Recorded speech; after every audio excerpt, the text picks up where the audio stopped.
Hey there, freedom fighters. My name is Andrew Warner. I'm the founder of Mixergy, where I interview entrepreneurs, where I still do interview entrepreneurs about how they built their businesses. A few years ago, I offered a course we decided to go all out, and we offered it for over a couple of $1,000s. And it was selling well. And then someone on our team said, Andrew, you should offer a payment plan. And I said, I'm not so sure. And then someone in the audience said, you should offer a payment plan. I thought, a payment plan, it's $2,000 plus people have their credit cards. What do they need me to give them a payment plan for? But it was pushed so much that I finally decided to give it a shot. And sure enough, the payment plan was such a powerful option that I almost could have gotten rid of the pay once because so many people were taking it. And that's when I realized that there's an opportunity to break up expenses and that maybe I'm a little out of touch when it comes to how people pay. I just assumed if someone wants payment plan, they have a credit card, they're good to go. Anyway, today's guest kind of noticed something similar, and then he took it to the next level. Arad Levertov. I keep saying Levertov. What does Levertov mean? Good lever. I don't know. Levertov. Oh yeah, Tov. Good. All right. The good lever. That actually works well for your business. The good lever, exactly. Arad is the founder of Sunbit. What they do is they help make these necessary purchases more. It's not affordable. What's the phrase that you use to describe Sunbit? I think it is affordable, by the way. I think that at the end of the day, we allow people to get the service they need or buy what they need right now and pay over time. And we focus on necessary purchases. When you need to fix your car, you need to go to the doctor, which you need to do it to get back to your life. You want to get done with it. But it's a lot of time, it's unexpected, and you don't have this $2,000, you don't have this $1,000, you don't have this $400. Like 40% of Americans do not have $400 to use with unnecessary expenses, and we allow them to get what they need and get back to the life. All right, I'm going to find out how you figured out this was a model, how you actually are able to get. Basically, you're giving them a short-term loan for people who don't have credit cards and like you said, they don't even have $400 at times. How are you able to do that? How are you able to put this whole model together? And we could do it thanks to HostGator. If you're out there and you need to start a new business, well, you're probably going to want a website, and HostGator is a great hosting option. I know I use it, but I'll tell you about those later. First, Arad, give me a sense of how much revenue you guys are doing. Where are you guys at Sunbit? So we are growing. We built the model. We started in 2016 officially, and then we are right now in about 7,500 location and growing in hundreds per month. As I mentioned, focus in unnecessary business, non-discretionary, we call it, like necessary businesses, like fixing a car, going to the doctor. And we are having tens of thousands customers every month using our service, and we are in the tens of the $1 million in revenue and tens of millions of dollars in transactions going through your service, or that's how much your share of it is? That's the annual shares of it. The transaction is actually tens of millions per month, and growing in a 25 to 30% quarter after quarter over the last 7 quarters. How many people don't have credit cards? I felt like the credit card companies were giving them to everyone. That's a great question, and I will probably correct you a little bit that many people have credit card, which is around, call it 60% of the people in the US. 40% do not have credit card, or they have a credit card which is super limited, doesn't really fill all the needs. As I mentioned to you kind of before we talk, as you can hear, I'm an immigrant. I came to the US, I wasn't born here, I didn't have credit.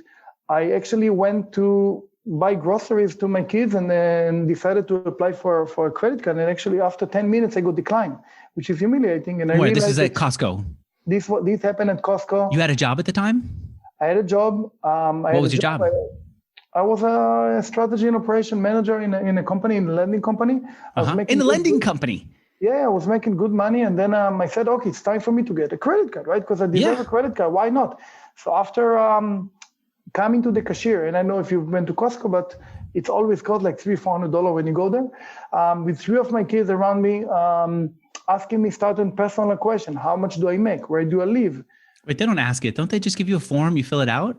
No, the cashier. In this case, the cashier actually filled it out for me. So I was talking to him, and I need to. Oh, that's so awkward for them to ask you how much you make with other people listening. It is awkward, and also where do I live, and do I rent, or do I own, and if I have a mortgage, what do I pay? And then after around 10 minutes of discussion, the guy tells me, "I'm sorry, I cannot help you right now, but you will get a letter in the mail."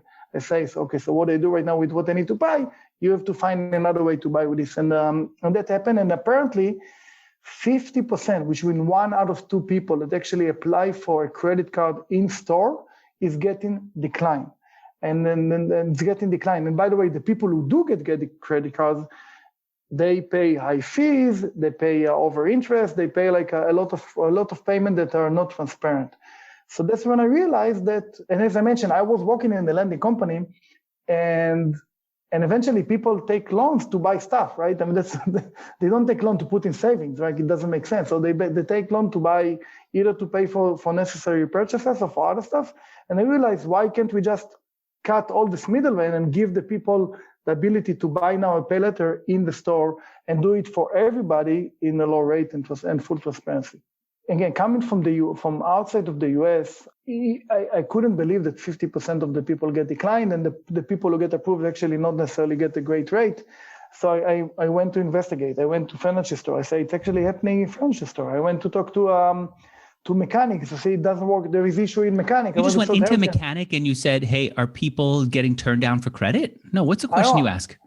No, so first of all, I applied for credit in a furniture store, and I asked how many people get approved, how many people get declined.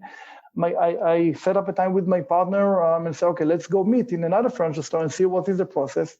I went to mechanic. I started asking questions, what is the process? And I actually saw paper-based application, literally paper. And we are talking about 5 years ago, and it's still happening. Like a paper, when you have to fill out, like you mentioned, you fill up a form.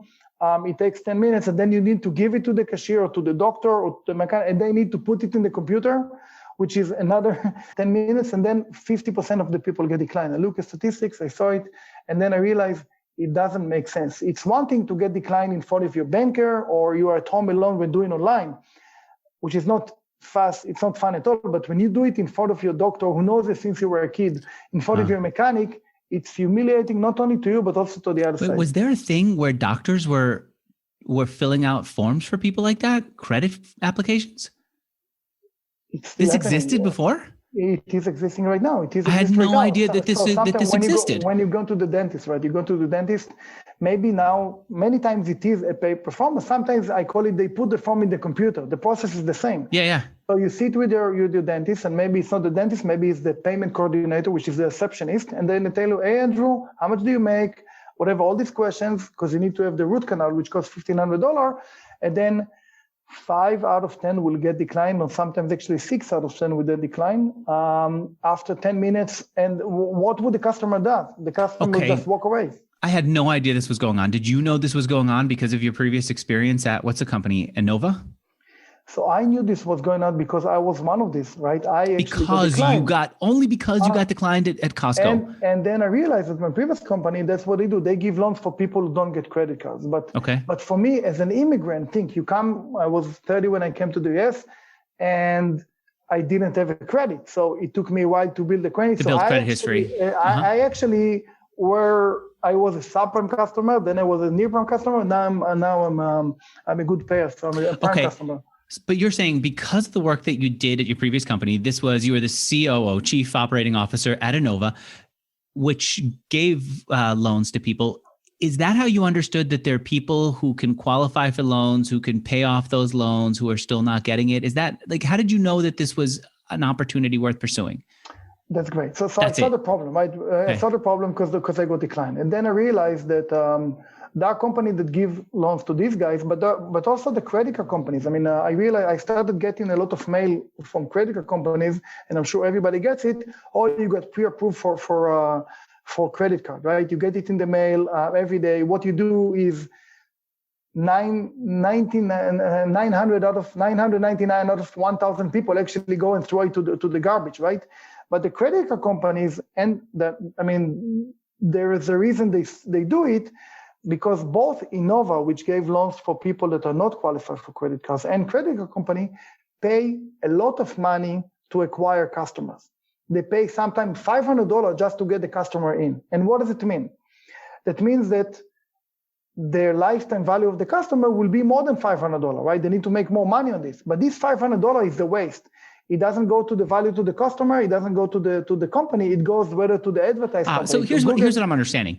Yes, you had this experience. It's a great origin story. Go to Costco and realize that you can't get credit. But you also had all the background before that where you realized there are people who can qualify for credit. Giving out credit to those people who aren't necessarily credit worthy in other people's eyes is valuable. There is money to be had here. You understood how the infrastructure of getting the money to them made sense.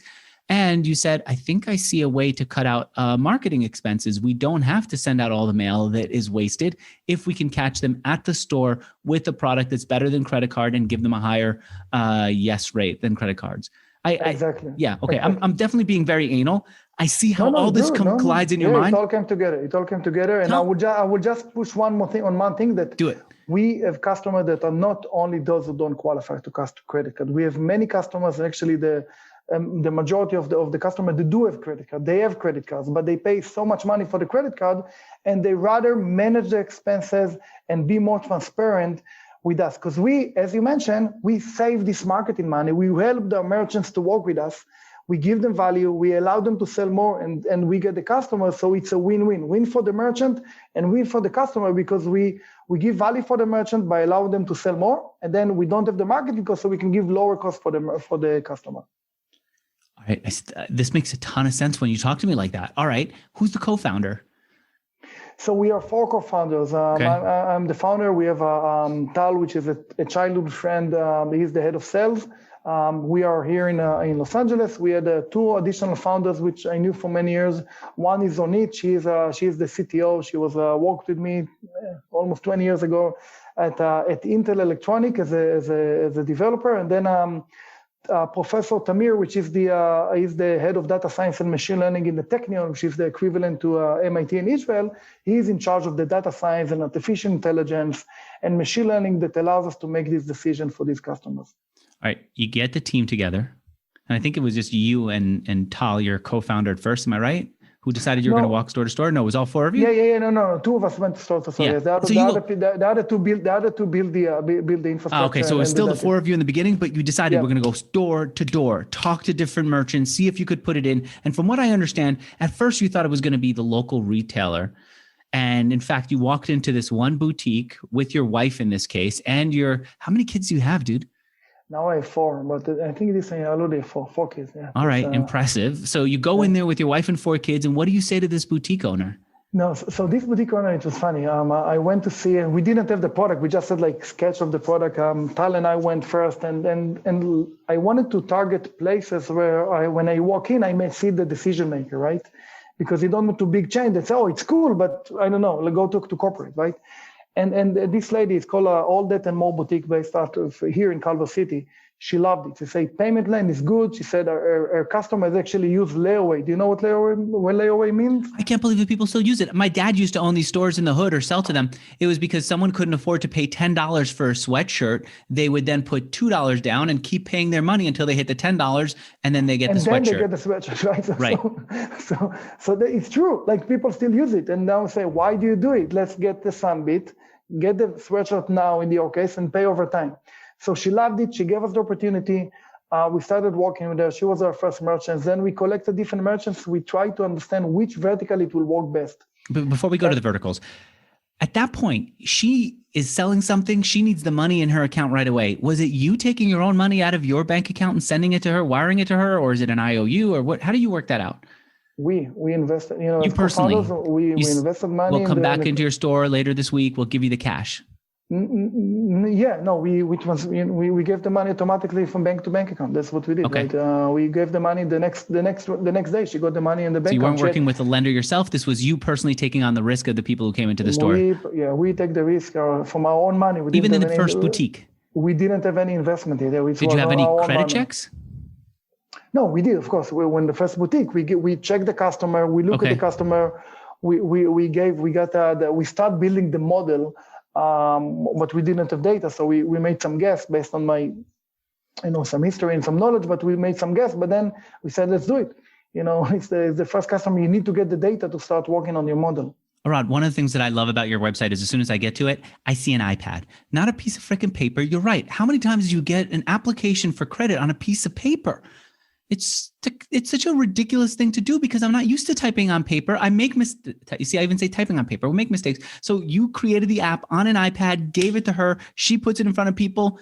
They get a credit check. You automatically say, yes, here, we'll give you the money. Let them buy the product.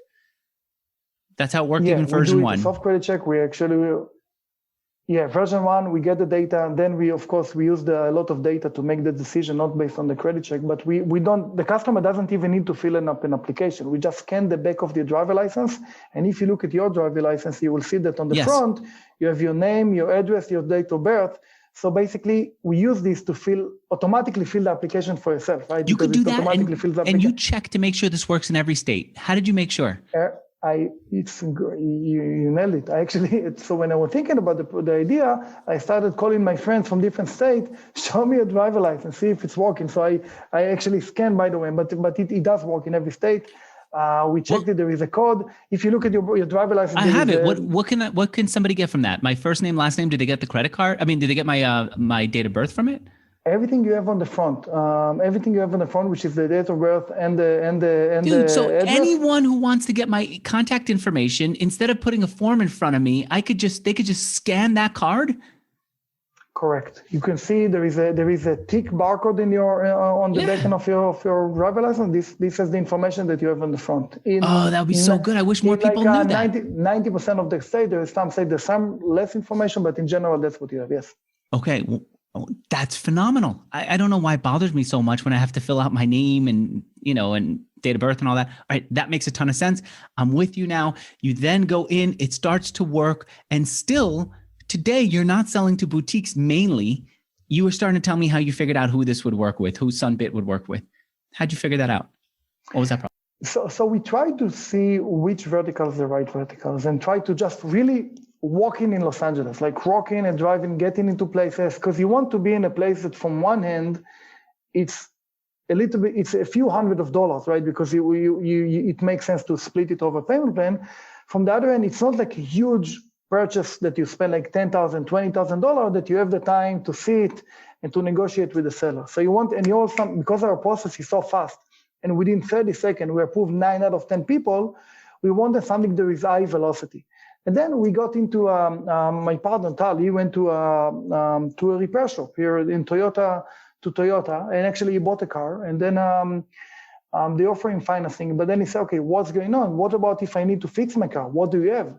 And I told him, "We don't have anything. We don't have anything if you fix the car." So actually, he took out the iPad and showed it to them. And the guy told him, "I want it now. Leave it with me." So then we realized there is something over there, right? There is something in the car repair, and then. Literally today we are in 1 out of 4 dealerships in the US. There are 17,000 dealerships, which are authorized dealership. On the repair side, we are in more than 4,500, growing in 150, 200 a month for the last year and a half. And we are the main player there. We help help people fix the car. Pretty simple. That makes a ton of sense. I could understand that I'm standing there. They tell me that I need to fix the car. It's going to cost $1,000. There, I may not have enough money. My credit card, I see. Maybe I don't even have a credit card. I get it. If you have a credit card, maybe you don't want to put it on a credit card, right? And then I keep forgetting. You're right.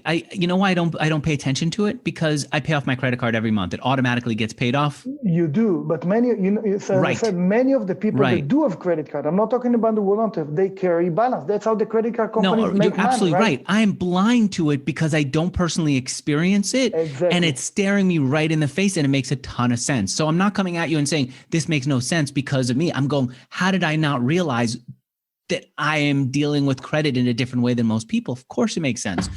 And then one more thing I will say about vertical. So then we started with the car repair, and then we thought, okay, where is the other places when people get a surprise, right? Okay. Something a surprise and they need to do. So then we went to healthcare, and in healthcare, the same idea. You go to the doctor, you think you have a feeling, it happens to be a root canal. You go to cleaning, it happens to be a filling, and then you need to get it done because it hurts. The doctor wants to sell it for you. Same idea. Huge market.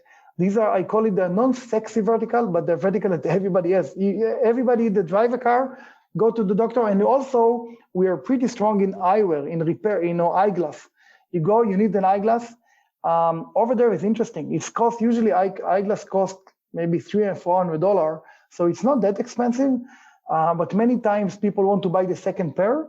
And over there, the retailers, we working with the retailer to offer for every customer no interest loan for 3 months. So no interest loan for 3 months, and it works for the customer. It's a win for the customer, and it's a win for the merchant as well. Okay. And the way that you discovered this was because your partner goes into the Toyota repair, realizes this is a thing that they want. And then you say, what is it that makes them so hungry for this and makes it so effective? It's that people have a big expense that they have to have. Where else can we have that? That's the ABC to get to where you are today. All right. I'm curious about the mechanics of this. Like, where does the money in your industry come from when you're basically borrowing money? Is it turned into debt instruments somehow? Is there a company that stands behind you and makes these loans based on your credit assessments? Where does this money come from? So we have different sources of capital, and we have hedge funds that give us money, and basically once the loan is done, and again the loan is done by a bank first of all. So the loan is, we are not the underwriter. There is a bank that we basically the loan is signing, leverage in our technology. But after the bank is lending, so we kind of purchase the loan from them and use a different sources of capital to leverage it. And basically the merchant itself gets the money right away. So that's the most important thing. The merchant itself will get the money right away. They pay us merchant fee, but they will get it like the next business day, and they don't have to worry about it. So we have to deal with all the infrastructure, with the regulations, with dealing with the customer, with dealing with the lenders, and do it. You're in California, same state as I am right now, because you started out in California because? That's a great question, because so I was living in Chicago, my partner was living in New York, and California had the best regulation to start with. We started, it's called state-by-state regulation. We started with the regulation that had the ability to, it's called Retail Installment Act, which was good in California. That's why we moved into California with the families, by the way, taking a huge risk. Say, okay, let's do it. Don't take money, put money and see if it works. And then once we proved in California, we actually, 2 years later, partner with the bank, and then the bank is actually the lender across the 50 states. All right. You told our producer that one of the reasons why you're from Israel, one of the reasons why there's so many Israeli entrepreneurs who do well is because of the army. I want to come back and ask you about what otherwise would be considered chutzpah that you learned from the army as a good management infrastructure. But first, let me talk about my first sponsor. It's HostGator. Arad, I'm going to ask you this. I like to bring my guests in on a sponsor ad. If you were, let's say you're a super smart guy. Let's go back to, let's say, when you're 12, before you had all this going for you. If I were to say, Arad, happy 13, happy bar mitzvah. Instead of giving you money or instead of giving you something else, I'm giving you a website that I will personally host for the next 5 years, build a company on it. What would the 13-year-old Arad build on the site? What's a good idea that you could build that doesn't require regulations and everything else? Let's come up with a quick one. I have kids that play games all the time. So I have kids that are 14, so that's what they do. So probably play games. I don't know, build gaming, build other stuff. You'd create games for kids on the site? I don't know. I would do social. I have no clue. All right. I think I have an idea around that. The thing that you might experience as a dad, which is one of the things that I experience, is what games are good and what games are bad. How do I make this useful, and how do I make it so that it's like, or how do I make sure that I'm picking stuff that's fun and useful for them, and what are the tools for it? And so imagine if somebody puts together a site of games and like guidance for dads. Let's say focus specifically on dads in the beginning, right? And so maybe you're a dad and you forgot that chess was fun when you were 6 years old, because in the world today you think it's not. But they recommend it and they say, don't use chess.com, use Chess Kids by chess.com. And here's what you should be doing there so that your kid can have fun. Boom. Then what do you do? Is Minecraft useful or not? Put that on there. What else is out there and what, right? And then through all of this, as you're starting to give feedback to dads, maybe you also start to come up with your own game, an old game that people don't pay enough attention to that you believe should be modernized. I'll give you an example of it. What is it? Go Fish. I've noticed people used to play Go Fish with just a standard deck of cards. Maybe someone realized Go Fish should be played with its own deck of cards. So they invented a Go Fish card, right? You come up with your own, and now you've got a pool of people who've given you feedback over the years, who you've gotten trust from, and you sell to them. That is an interesting idea. What do you think, Arad? That's cool. I think it can increase the bonding between the 13-year-old kid and the dad, which is super important, right? Right. Oh, and imagine this. they check off a box of what your kids' ages are. So if you have a 5-year-old and a 10-year-old and a 15-year-old and the dad, what's one game that they could all play in common? And maybe how do you twist some of those games so that they could all play in common? Maybe it's Monopoly, but you have to have these. All right, this is one crazy idea. We throw these out in every one of my interviews, but chances are good that whoever's listening to me has a great idea of their own and they need a website for it. So where do you go to get a website? You go to all these different companies that have now sprouted up. A lot of them are fantastic, but here's the problem. Number one, they're more expensive. Number two, they aren't portable. So when you're ready to move on, you're stuck with them. HostGator will let you host with all these open source platforms, make it easy to get started, make it inexpensive. They'll scale with you. And if you hate their guts, you take your site and you walk away. Or maybe you're like me, you love them and you love that they have the lowest price possible when you use this URL. It's hostgator.com/mixergy to get that URL. Hostgator.com/mixergy. All right, let's talk about the Israeli army. What was that like? It's a great experience. It's everybody does it. It's a mandatory when you're 18, and you really learn that you can do everything. You do stuff that you didn't think you would do. I spent 5 years in the Israeli Navy, and when you are 20, finish almost on 24, you are a different man. I think it taught me that everything is possible. You have to stay humble, and but with confidence that you can do. You just need to achieve it. You also told our producer, and this is something that we learned in management class at college. They said that anyone can challenge the leader, and they talked about how that is the way that things are run. What does that mean? So what is it called? The person who's the head? Is it a commander, whoever's in charge? Yeah, many times, it's a good point. Many times people say army, it's like you need to have rules and discipline, which is super important. But what is unique about the Israeli army, the IDF, is that you teach the regular soldier to be commanders and to switch positions, because people ask, okay, why do we go from here? Why do we go from there? Not all the time. When you fight, you're fighting, but during the training, and it challenges everybody to do more. And when I look at the company right now for Sunbit, there is only one goal, is to make the customer happy and to make Sunbit better, right? Which is to make the customer happy. If the customer happy, the merchant is happy, it's good. And it doesn't matter if I say it or a person who just started the company say it and they have a better idea, say it out loud. It's not about the authority, it's about the value of the customer. So that's what you learn in the Israeli. So what's an example of somebody who spoke up to you and said, hey boss, you're wrong? Oh, all the time they do it. Really? It's like, yeah,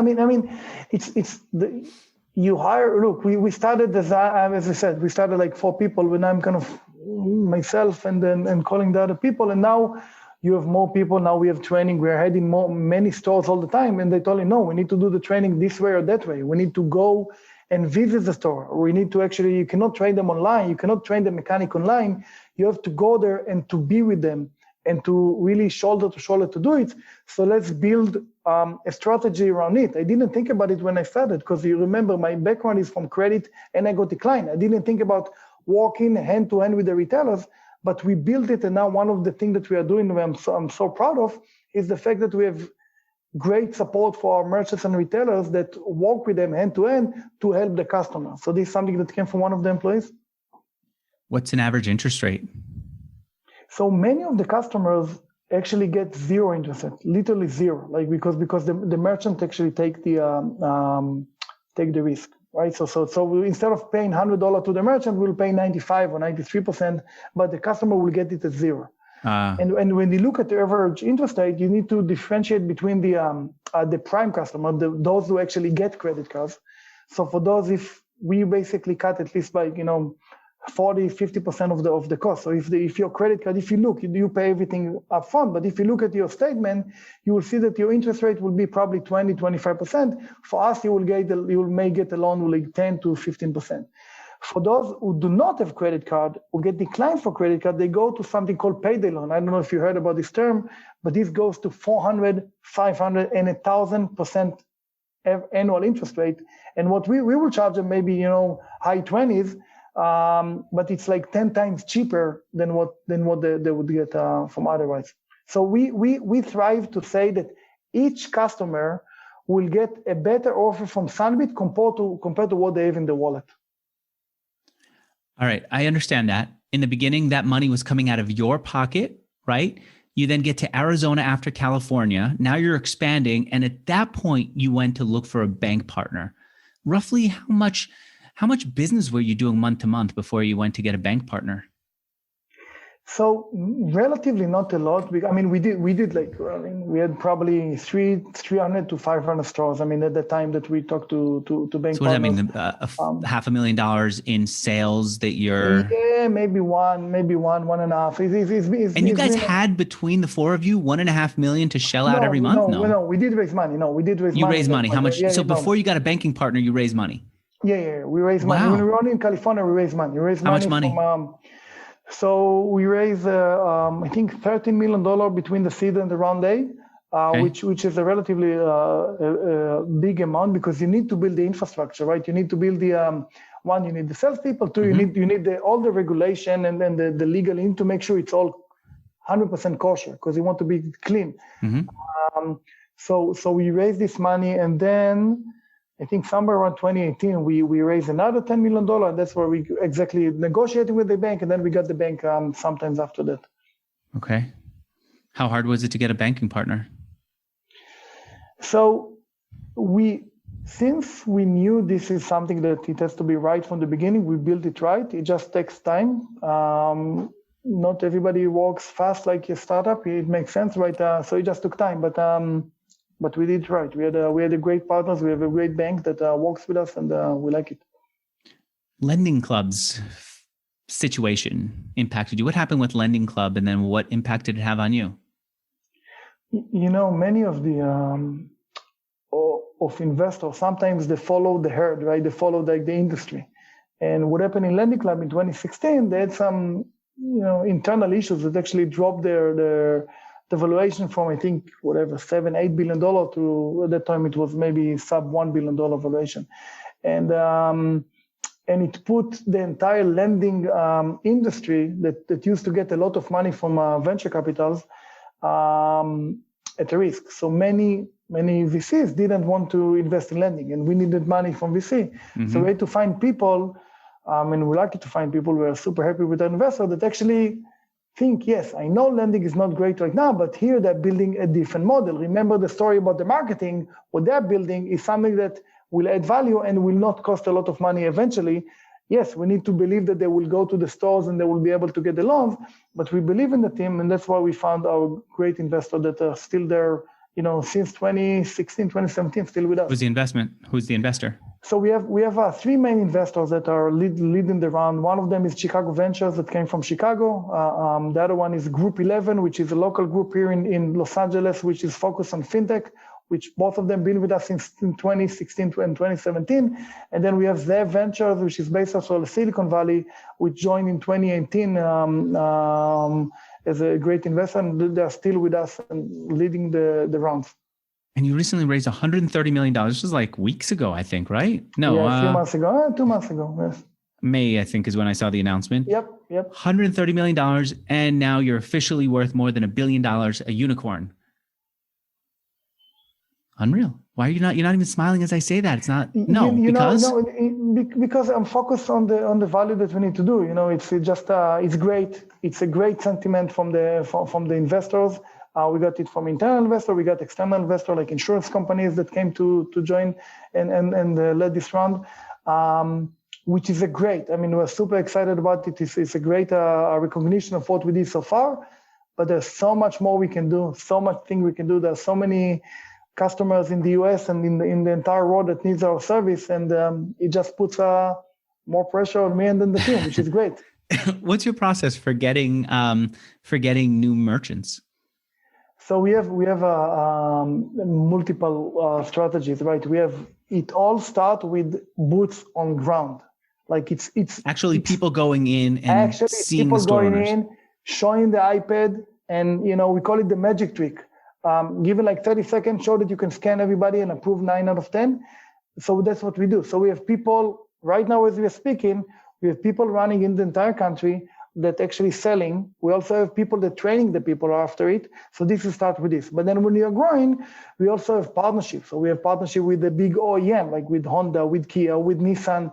We have partnership and they endorse us into their dealership, and the same with other verticals. So we start with boots on ground, then we go to the big guys, and we work with them end to end.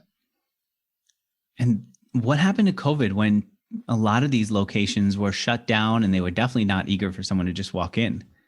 That's a great question. So March 15, we realized that COVID is March 15, 2020. We realized that COVID is real. It's not like something like a flu that nobody knows about. And then what would you do, right? I mean, what would you do? And then we realized that one, there are a few concerns. One, there is people will not use the service. Two, you're afraid that the people who use the service will not pay you back, right? Because you don't know what will happen to the loan, right? And you want to be in between. You still want to approve 9 out of 10 people because you have commitments for your merchants, but you want to be more careful. So we adjust the model to be more careful while still maintaining this 90% approval. Again, remember, all the credit cards and other companies not approve more than 50%, and we approve 9 out of 10. And then we realized that since we work with necessary businesses, all the dealerships were still open. And while they didn't have a lot of cars coming to them, they realized that this is opportunity to get a service that when the customer come back, they will need it. And we were a little bit lucky because the manager had more time to answer our calls and to see our faces, and they signed the merchant. So actually Q2 of 2020 was a record quarter for us in the dealership because many of them signed and added the service, and they knew that when the customer coming back in May, in June, they will need it. And actually, so we completed a really nice V-shape between February to June, and since then we keep growing. And then what about the other businesses like dentists? I think we're seeing. So dentists dentists and eyewear were basically down for like 2 quarters and start picking up in late Q3 and Q4. But we took the time, we worked with them, whatever they need, and then we were there with them. What are you doing online? I was surprised that you are online. I was thinking of Sunbit as the offline company. So we mostly offline, that's the focus, but we have a full solution online like the other buy now pay later solutions, and we offer it mostly for merchants that actually want to get the full omni-channel. So we have a chain of 150 store location that actually sells apparel for motorcycles. And we've been with them for since 2017, and they actually wanted to add us into their e-commerce site. So the customer, if they go to shop online, they can buy it, and when they go to the store. So we have a solution which is great online. We also have a solution when you fix a car. Sometimes you leave your car in the morning, you go to your work, and then you get a text message, it's not only the brakes, it's also the tires, but you want to get pre-qualified, so you can do it online, and then you come complete the purchase in the store. So we have the full scale of solution from either only in the store, start online, finish in store, or fully online. And I told you before we got started, this seems similar to a firm. And the distinction you told me to pay attention to was that a firm is for regular purchases. It could even be for the really nice jacket that you wanted. But Sunbit is for the thing you have to have, like fixing the brakes on your car, right?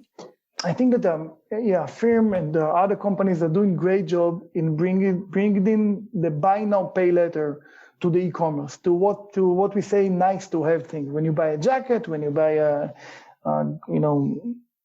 bicycles, like the cool things like this, and most of it happen in the e-commerce when they do it online.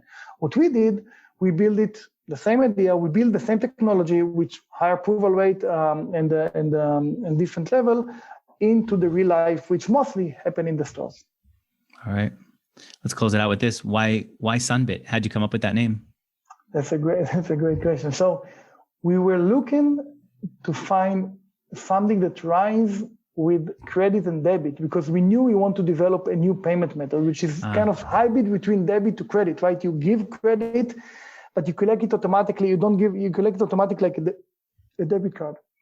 And then we came up, actually, my co-founder's wife came up with the idea, why not Sunbit? Because it rhymes with credit and debit. 2, Sun is positive, the sun rise to everybody. So we approve 9 out of 10 people. So it rise to everybody.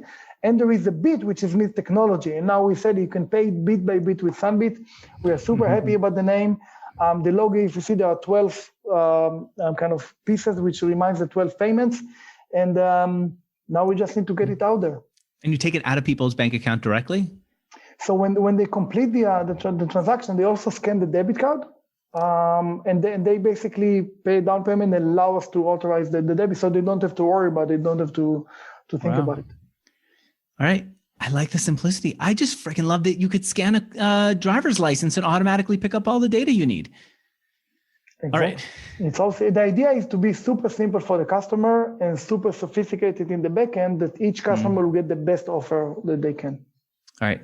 Great freaking idea. Hang on with me after it's done. I want to ask you about someone in my audience and what they're working on that's kind of similar. I'd love your feedback on it. But for now, I'll say thank you. The website is sunbit.com. And I want to thank HostGator. If you need a website hosted, go to hostgator.com. Bye, everyone.